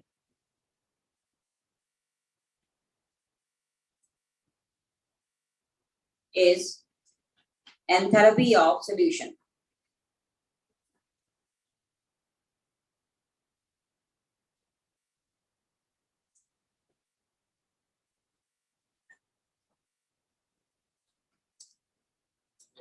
और एक्चुअली एंथैल्पी ऑफ सॉल्यूशन क्या है, it is the difference of lattice energy and hydration energy. Lattice energy का साइन पॉजिटिव है क्योंकि लैटिस ब्रेक हो रहा है, और हाइड्रेशन एनर्जी का साइन नेगेटिव है क्योंकि हीट रिलीज हो रही है। Enthalpy of solution is the difference of lattice energy and hydration energy. अगर हाइड्रेशन एनर्जी ज्यादा हुई तो इसका साइन नेगेटिव हो जाएगा ओवरऑल, अगर लैटिस एनर्जी ज्यादा हुई तो एंथैल्पी ऑफ सॉल्यूशन पॉजिटिव हो जाएगी।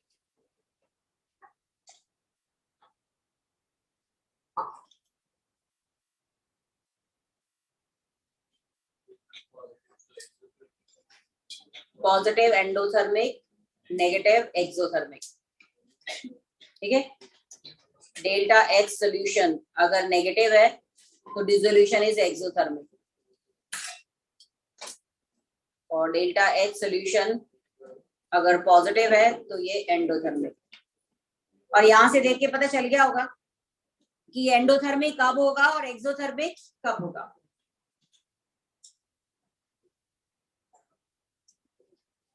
नहीं, हाइड्रेशन एनर्जी जो है वो डिपेंड करती है चार्ज पे।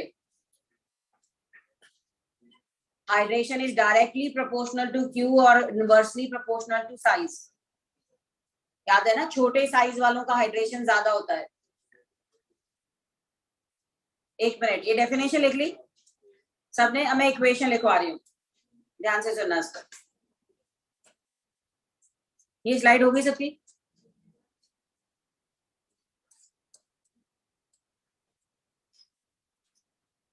अगर हाइड्रेशन एनर्जी ज्यादा हुई तो डिसोल्यूशन का साइन नेगेटिव हो जाएगा, लैटिस एनर्जी ज्यादा हुई तो डिसोल्यूशन के लिए साइन क्या आ जाएगा? पॉजिटिव। एंडोथर्मिक या एक्सोथर्मिक?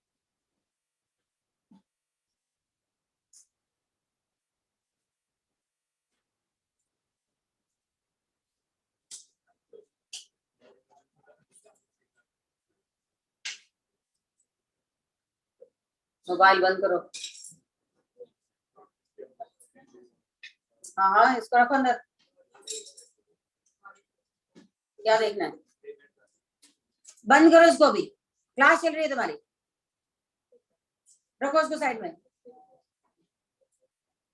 तुमने ये देखा होगा, जैसे कई बार स्पोर्ट्स इंजरी होती है तो कोल्ड पैक या हॉट पैक्स होते हैं, वो इसी प्रिंसिपल पर बेस्ड है।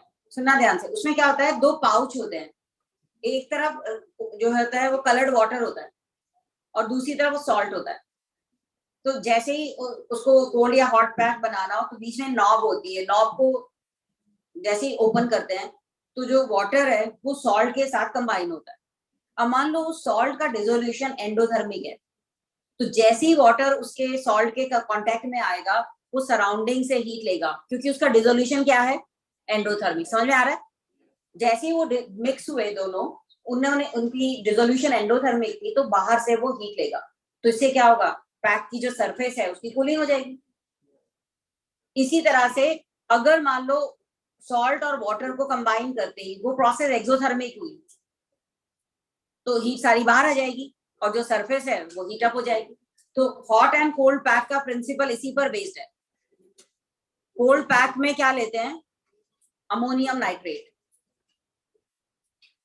तो एक्चुअली वो कलर जो होता है ना, जस्ट साइकोलॉजिकल इफेक्ट के लिए डाला जाता है। हाँ बेशक कुछ डाला हुआ इसमें, वैसे वाटर ही होता है।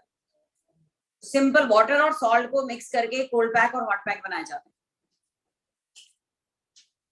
हॉट पैक में कैल्शियम क्लोराइड या मैग्नीशियम सल्फेट होता है। तो हॉट पैक में जो सॉल्ट लिया उसका डिसोल्यूशन एक्सोथर्मिक था और कोल्ड पैक में जो सॉल्ट लिया उसका डिसोल्यूशन एंडोथर्मिक था। आई थिंक ये प्रिंसिपल समझ में आ गया होगा। जो सरफेस है पैक की वो सराउंडिंग है, ठीक है? तो सराउंडिंग से हीट ली तो सराउंडिंग की कूलिंग हो गई, सराउंडिंग को हीट दी तो सराउंडिंग की हीटिंग हो गई। इस तरह से हॉट या कोल्ड पैक बन गए, which is based on heat of solution। कि जब 1 मोल कंपाउंड डिसॉल्व होता है तो हीट देता है या हीट लेता है?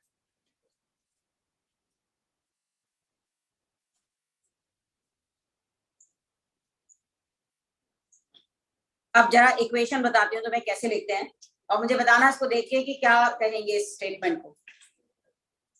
लिख लिए दोनों? सो अगर हम लिख रहे हैं CuSO4 solid plus 5H2O giving CuSO4.5H2O, इस रिएक्शन के डेल्टा H को क्या कहेंगे हम? Delta H of hydration. इसके एंथैल्पी चेंज को हाइड्रेशन कहेंगे और इसका साइन हमेशा क्या होगा? नेगेटिव। अगर हम लिखते CuSO4 solid plus aqueous CuSO4 aqueous, तो ये पूरा 1 मोल कंपाउंड डिसॉल्व हुआ ना, इसको क्या कहते हैं? Delta H of solution. जो पॉजिटिव नेगेटिव कुछ भी हो सकता है।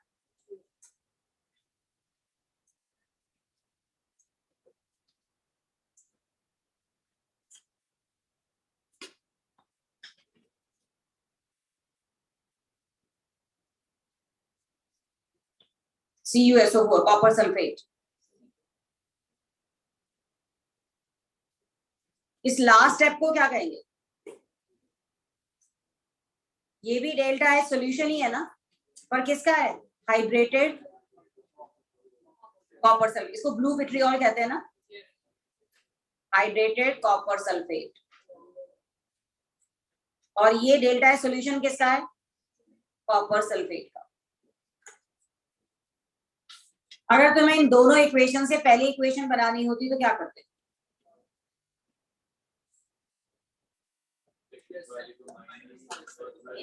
नहीं, इसको सेकंड स्टेप को क्या करते?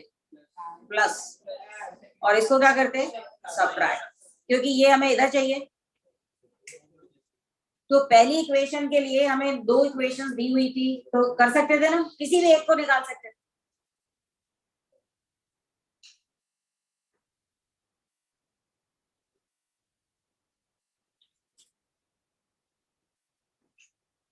इस तरह के क्वेश्चन तुम्हारे असाइनमेंट में एंथैल्पी वाले पार्ट में मिलेंगे तुम्हें। अब तुम आज जाके असाइनमेंट भी कर सकते हो, जो पिछली क्लास में सब्जेक्टिव मिली थी वो भी करके लाना।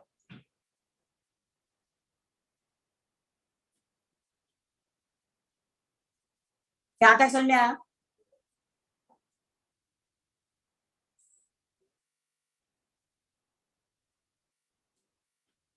कई जगह ना एक टर्म और लिखी होती है, एंथैल्पी ऑफ डाइल्यूशन। उसमें लिखा होता है कि 10 मोल वाटर को डाला तो इतनी हीट निकली, 20 मोल वाटर डाला तो इतनी हीट निकली।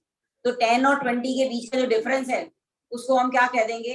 Enthalpy of dilution. मान लो हमने एक्सेस ऑफ वाटर नहीं डाला, थोड़ा बहुत वाटर डाला, फिर उतने ही मोल और डाल दिए, तो इतने मोल डालने पर जितना चेंज हुआ उसको क्या कह सकते थे हम? Enthalpy of dilution. मतलब किसी भी सोल्यूशन को, एग्जिस्टिंग सोल्यूशन को जिसमें फिक्स नंबर ऑफ वाटर दिए हुए हैं और उसमें हमने कुछ और वाटर मॉलिक्यूल डाले, तो कितना परसेंट डाइल्यूशन हमने किया, उस पर कितनी हीट रिलीज हुई, उसको हम एंथैल्पी ऑफ डाइल्यूशन कहेंगे। सोल्यूशन में क्या जाता है? जब एक्सेस डाल दिया, जिसमें और सॉल्वेंट डालने पर कोई चेंज नहीं हो रहा हीट का, उस हाईएस्ट वैल्यू को क्या कहते हैं हम? Enthalpy of solution. In between थोड़ा थोड़ा सा सॉल्वेंट डालने पर जो चेंजेस होते हैं उसको उसको हम क्या कहते हैं? Enthalpy of dilution. लास्ट जो एंथैल्पी है वो है एंथैल्पी ऑफ न्यूट्रलाइजेशन। लिखिए, enthalpy of neutralisation. Enthalpy of neutralisation, नाम से ही पता चल रहा है तुम्हें। एंथैल्पी चेंज, या इसको कह सकते थे heat release, heat released or enthalpy change when 1 mole of H plus ion is neutralized by 1 mole of OH ion। अगर हम 1 मोल एसिड कहते हैं तो हमें क्या पता हो कितने H प्लस आयन दे रहा है? ठीक है, तो 1 mole H plus ion is neutralised by 1 mole of OH ion. या फिर हम उसको ऐसे भी लिख सकते थे, 1 gram equivalent H plus ion की जगह 1 ग्राम इक्विवेलेंट एसिड भी कह सकते हैं। 1 gram equivalent acid is neutralised by 1 gram equivalent of base। तो ग्राम इक्विवेलेंट को अभी इग्नोर कर सकते हो, तो मोल्स के ऊपर ही आ जाओ। 1 mole H plus ion is neutralized by 1 mole of OH ion।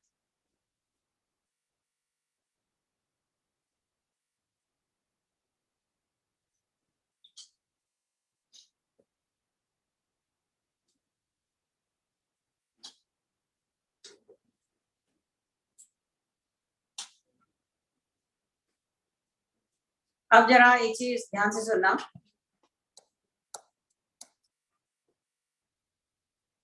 Simple neutralisation process कर रहे हैं हम। न्यूट्रलाइजेशन एक्सोथर्मिक होती है, क्यों होती है अभी पता चल जाएगा।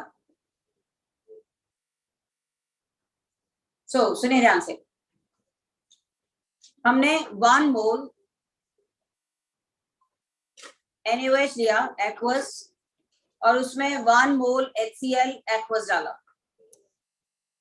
Stop writing and listen.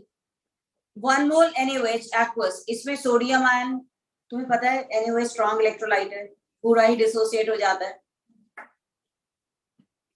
Plus 1 mole HCl में भी 1 मोल H प्लस आयन है, 1 मोल क्लोराइड आयन। जब ये रिएक्शन होगी NaOH और HCl की, तुम्हें पता है NaCl और वाटर बनेगा। अब NaCl सॉल्यूशन में वापस वही एक्वस फॉर्म में, क्लोराइड आयन वापस एक्वस फॉर्म में, कंबाइन कौन हुआ, H और OH कंबाइन होकर क्या बना रहे हैं।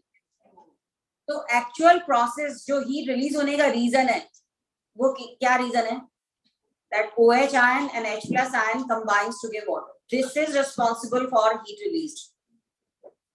क्योंकि सोडियम आयन पहले भी वैसे ही था, क्लोराइड आयन भी पहले वैसे ही था, बाद में भी वही है। तो जो चेंज हुआ, जो हीट रिलीज हुई, वो बेसिकली किसके वजह से हुई, when OH ion and H plus ion combine. तो एक्चुअल रिएक्शन ये, एंड ये स्ट्रॉन्ग बेस है, ये स्ट्रॉन्ग एसिड है। तो जब किसी भी स्ट्रॉन्ग एसिड या बेस के बीच में रिएक्शन होती है तो मेन रिएक्शन यही होगी। So heat release will always be same, delta H is minus 13.6 kilo calories और माइनस 57.3 किलो जूल। किसी भी स्ट्रॉन्ग एसिड और स्ट्रॉन्ग बेस की रिएक्शन से heat release is always same, heat of neutralization is always same.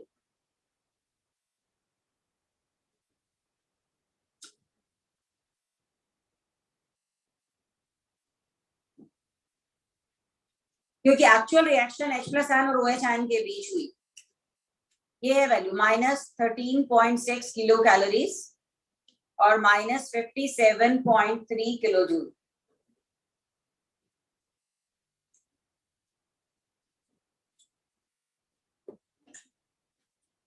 एक minute, नजर नहीं आ रहा क्या नीचे वाला लास्ट,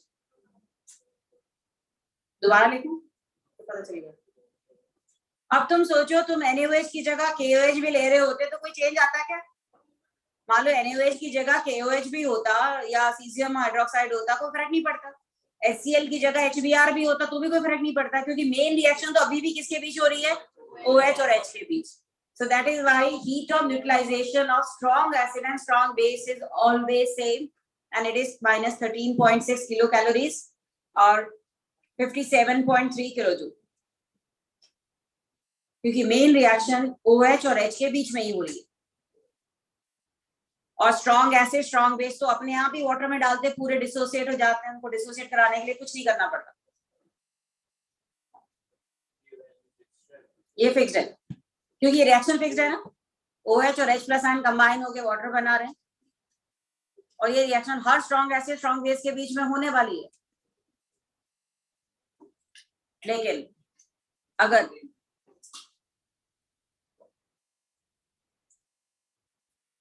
हाँ, इधर लिख लिया सबने,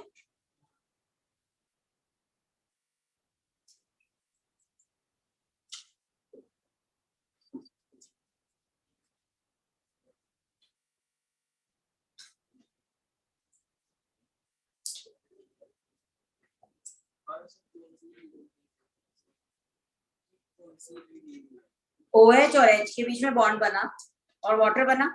जब बॉन्ड बनता है तो हीट निकलती है, उस हीट को हमने क्या कहा, हीट ऑफ न्यूट्रलाइजेशन। एसिड और बेस ने कंबाइन किया तो न्यूट्रलाइजेशन ही हुआ। अब सुने ध्यान से, अगर दोनों में से कोई एक वीक होता, सुनना ध्यान से, जैसे कि HCN है, ये एक वीक एसिड है और इसकी रिएक्शन हमने NaOH से करवाई, स्ट्रॉन्ग बेस है। वीक एसिड किसको कहते हैं, जो अपने आप पूरा डिसोसिएट ना हो, उसको एनर्जी देनी पड़ेगी डिसोसिएट करवाने के लिए। रिएक्शन के बाद ये रिएक्शन हुई और जो हीट रिलीज हुई इस रिएक्शन की, सपोज ये थी 10 किलो कैलोरीज, होनी कितनी चाहिए थी, माइनस 13.6, हुई कितनी, माइनस 10। तो बीच का जो डिफरेंस था 3.7 का, वो कहाँ काम आया, इस वीक एसिड को आयोनाइज करने में काम आया। तो हम कहेंगे enthalpy of ionization of, enthalpy of ionization of weak acid या dissociation of weak acid is plus होगी ना 3.7 किलो कैलोरीज। क्यों प्लस 3.7 कैसे आया, 13.7 रिलीज होनी चाहिए थी और हुई कितनी तो इनके बीच का जो डिफरेंस था वो डिफरेंस ही निकालना है तुम। इतनी हीट आयोनाइज करने में काम आई। तो अगर heat released is less than 13.7, इसका मतलब सम ऑफ द एसिड और बेस में बी वीकर, क्योंकि जो वीकर एसिड या बेस है वो अपने आप डिसोसिएट नहीं होते, उनको डिसोसिएट करने में कुछ एनर्जी चाहिए। क्योंकि अब इसमें एक स्टेप और आ गया ना, नॉट ओनली OH और H कंबाइन, पहले HCN को डिसोसिएट करने में कुछ एनर्जी काम आएगी, उसमें से H प्लस आयन फ्री होगा, Cl नेगेटिव फ्री होगा, तब जाके वो आगे कंबाइन होगा।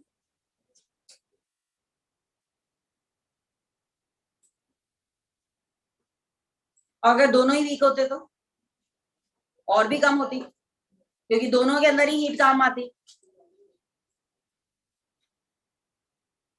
अब यहाँ एक एक्सेप्शन कह सकते हैं कि जब हम HF लेते हैं, वीक एसिड है, हाइड्रोजन बॉन्डिंग होती है ना इसमें, HF वीक एसिड है।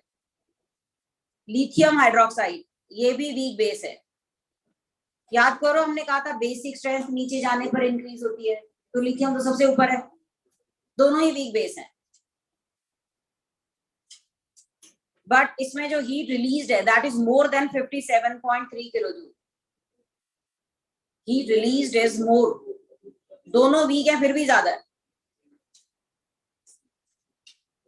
ऐसा क्या हो गया? आयनिक है तो क्या होगा? तो इसकी हाइड्रेशन एनर्जी ज्यादा होगी। HF कोवेलेंट है, लिथियम हाइड्रोक्साइड कोवेलेंट है, ठीक है, बट एनर्जी यूज हुई इनको ब्रेक करने में, पर जो प्रोडक्ट बना, और तुम्हें याद होगा पीरियोडिक टेबल थोड़ा बहुत, लिथियम सबसे छोटा कैटायन, फ्लोराइड सबसे छोटा आयन और हेवीली हाइड्रेटेड है दोनों। So both lithium ion and fluoride ion have high hydration energy. जो शुरू में लिए हमने HF और LiOH, उनका हाइड्रेशन ज्यादा नहीं हुआ क्योंकि आयन ही नहीं है पूरे, पर जो प्रोडक्ट LiF है वो आयनिक है। LiF इज आयोनिक, इसके दोनों ही आयन हेवीली हाइड्रेटेड हो गए। तो अब जो हीट रिलीज हुई उसमें जो हाइड्रेशन की एनर्जी भी तो ऐड हो गई, तो इसमें जो एनर्जी रिलीज हुई वो ज्यादा क्यों थी? Because the heat released on hydration of these smaller ion will be much more than the heat required. इसको भी ब्रेक करने में एनर्जी यूज हुई, इसको ब्रेक करने के लिए भी एनर्जी यूज हुई, बट जब लिथियम और फ्लोराइड आयन हाइड्रेट हुए आफ्टर द रिएक्शन, वो एनर्जी जो रिलीज हुई that was much more than the heat required, क्योंकि स्मॉल कैटायन और small anion will be heavily hydrated. Hydration energy inversely proportional to size होती है।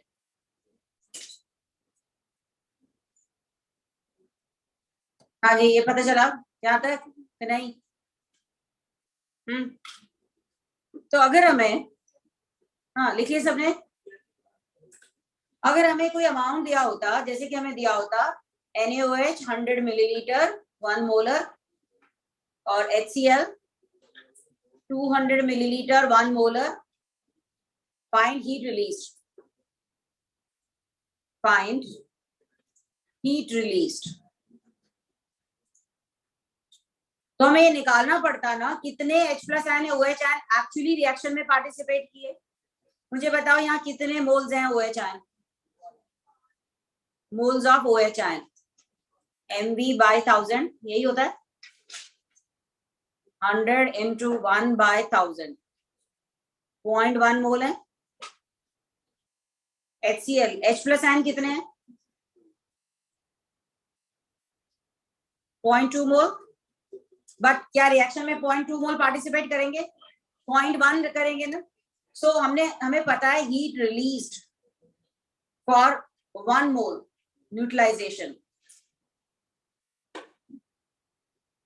ये 57.3 किलो जूल है, तो 0.1 मोल के लिए कितनी होगी? 4.1 mole, it will be minus 5.73 kilo joule. ये समझ में आया? अगर कोई न्यूट्रलाइजेशन है और स्ट्रॉन्ग एसिड स्ट्रॉन्ग बेस की है, फिर तो हमारे लिए कोई प्रॉब्लम ही नहीं है, हमें पहले ये चेक करना पड़ेगा कितने मोल H प्लस आयन पार्टिसिपेट किए। 1 मोल के लिए वैल्यू हमें पता है, तो गिवन मोल्स के लिए ये वैल्यू हम निकाल लेंगे, पर उसमें हमें फाइंड करना पड़ेगा ना विच इज द लिमिटिंग रिएजेंट। दोनों में से जो लिमिटिंग रिएजेंट होगा उसके मोल्स को 57.3 से मल्टीप्लाई कर दें। एक सेकेंड फिर से बताऊं इस क्वेश्चन को। देखिए NaOH था 100 मिलीलीटर 1 मोलर, हमें फॉर्मूला पता है मोल्स निकालने का mv/1000। यहां से OH के मोल्स कितने आ गए 0.1। HCl 200 मिलीलीटर 1 मोलर था, moles of H plus ion 0.2 mole आएंगे, बट रिएक्शन में पार्टिसिपेट करेंगे सिर्फ 0.1 mole which is the limiting reagent. अब अभी हमने कहा कि जब 1 mole H plus ion 1 mole OH ion से कंबाइन करते हैं तो इतनी हीट निकलती है, तो 0.1 मोल के लिए कितनी निकलेगी 5.7।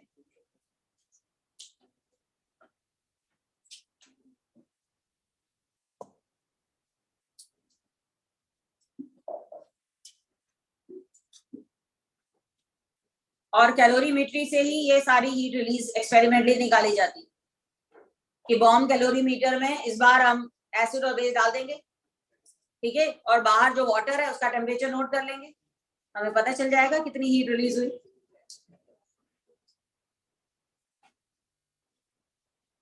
ये था हमारा हेसेस लॉ और different type of heat enthalpy changes. तो नेक्स्ट क्लास में इसी को आगे कंटिन्यू करेंगे और आगे कुछ और वैल्यूज भी करेंगे।